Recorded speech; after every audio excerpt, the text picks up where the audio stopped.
Hi YouTube, it's your girl Floyd Fan since 2000 with another review for the Half and Half Nots Season 1 episode, I forget, but anyway, let's get into it.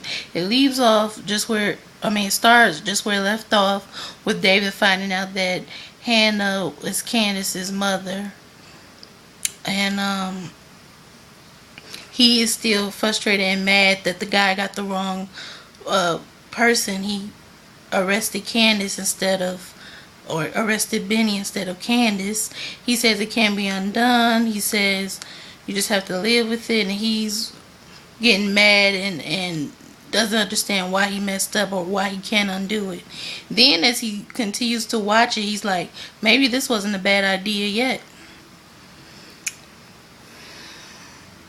Hannah comes and she's terrified. She's praying. They won't let her touch her son.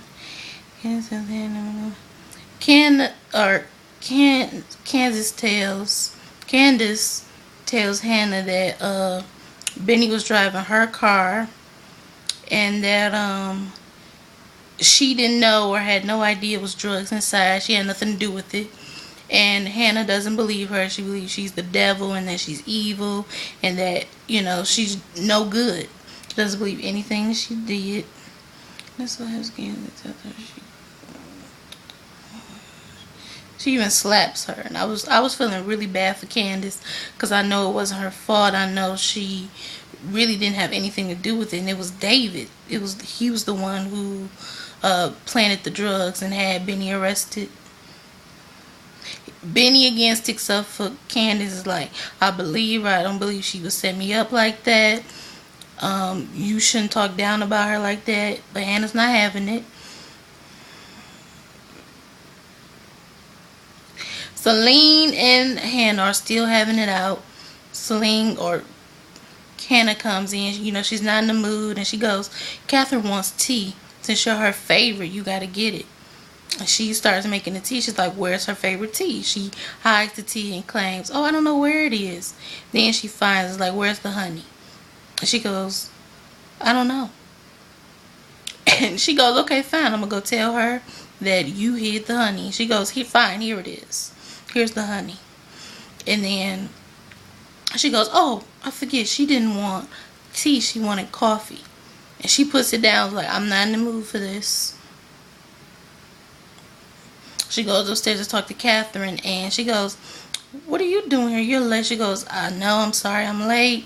She goes, what's the problem? She kind of vaguely tells her, I just been having some trouble. And they go to Jim's. She tells her that she needs a lawyer. They go see Jim, and Jim is like, what do you need a lawyer for? She goes, my son got arrested. They caught him with drugs, but he didn't do it, and we need a lawyer. And Jim is like, let me talk to Catherine. And he says, how could you sit up here and befriend the help? Now it's a lawyer, but soon it'll be some money, and it'll just be a never-ending help. You're always helping the help. She tells her blah, blah, blah, blah, blah. Who cares? She's my friend. She needs help. Get her a lawyer. David comes in and is like, you don't understand that I don't practice law anymore. I'm a judge now. And I'll do what I can, but I really don't practice law anymore. And they go, okay, they leave. And then David and Jim talk about it, and Jim is wondering what he did. He goes, I took care of Candace. He goes, what did you do? He goes, why do you care? Are you in love with her? He goes, I'm not in love. He said, then why do you care so much? You're in love with her. And you could tell Jim, I don't know if he is in denial about his feelings, but you could tell that he really cares about Candace more than he lets on. And I kind of like them together.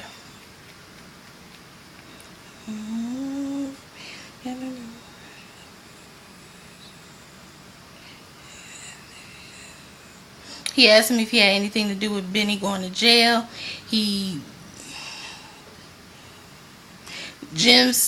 David says, yes, I planted the drugs, but I did it to get rid of Candace, not Benny. And then he goes into are you sure you know Hannah that well? And he's like, well, what do you mean? And I think he tells him that Candace and Hannah are mother and daughter.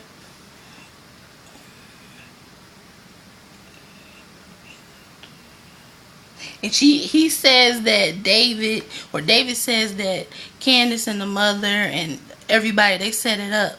And he's thinking, really? And he doesn't know anything. He's just wanting him to hate Candace and get rid of everybody, so he just lies. And I really think Jim is dumb if he believes that.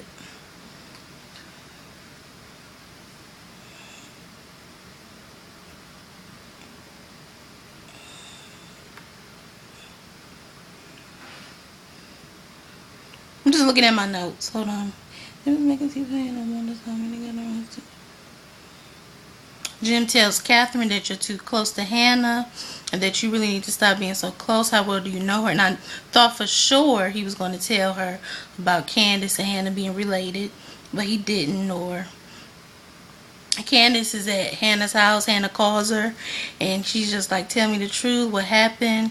Why'd you set your brother up? She was like, I love him. He's the only person that loves me, and I would never set him up. And she goes, and it's a big silence. She goes, don't pretend like you love me. You know you don't love me. Benny's the only one that loves me. And she goes, I do love you, but you just got some wicked ways. She calls her and goes, my father was a one-night stand, or Benny's father was married, and you screwed around and did different things, but you want to sit around and talk about me. And we come to find out that Hannah and Candace have more in common. And maybe that's why they can't get along. She literally gets on her knees and starts begging Candace to tell the truth so that Benny could get out of jail. Candace leaves. And she said, you don't help Benny, you're dead to me. And she just walks out. And she also says, you think I'm the devil. You don't have no idea what kind of hell I can rain down. She goes, knock, knock, knock. Knocks on Jim's door. And she goes, you set it up. You set my brother up. She goes, wait and see. I'm going to fix you. She heads upstairs. And you can tell she's about to go tell Catherine about the affair. And he's pulling her, begging her not to do it. She busts in. She goes, I have something to tell you. And that's where it leaves off. This episode was pretty good. I was wondering why they didn't show Wyatt's sister. I always forget her name. The girl who got raped. They should have showed Wyatt. But it was pretty good. I do love the have and have-nots. Rate, comment, and subscribe. Bye.